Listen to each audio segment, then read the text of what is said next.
Hello, I'm Dr. Mitesh Sharma, Director Cardiac Surgery at Dharamshila Narayana Super Speciality Hospital, New Delhi.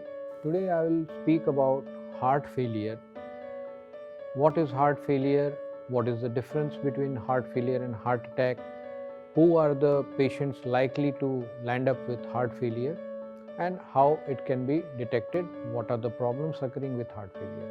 A heart failure is a progressive condition in which the heart muscle is unable to pump enough blood supply to the whole body and to the important organs.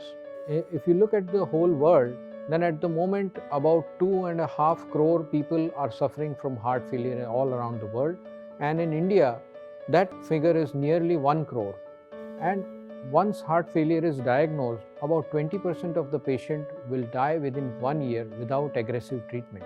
Now in heart failure, what happens is initially after the heart becomes weak, then it slowly starts to stretch and contract vigorously because it has to work more and to supply enough blood supply to the whole body.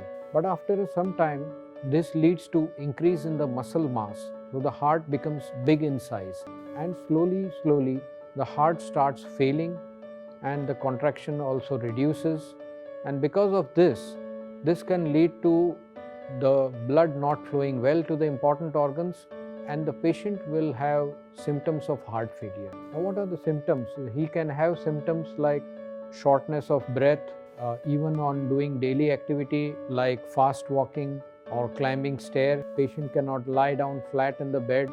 He will require more pillows to keep himself comfortable. Patient develop swelling over the legs and swelling over the abdomen. He can have increase in the weight, body weight. There will be loss of appetite, and of course as the heart starts to beat rapidly to compensate for all this, patient will also have a rapid pulse rate also. His heart beats much faster than normal. These all symptoms can be detected early if the patient gets regular heart checkups. Now, who are the patients at risk? Hypertensive patients, patients who are diabetics, or patients who already have pre-existing heart problems or a history of repeated heart attacks. These patients are at very high risk for heart failure.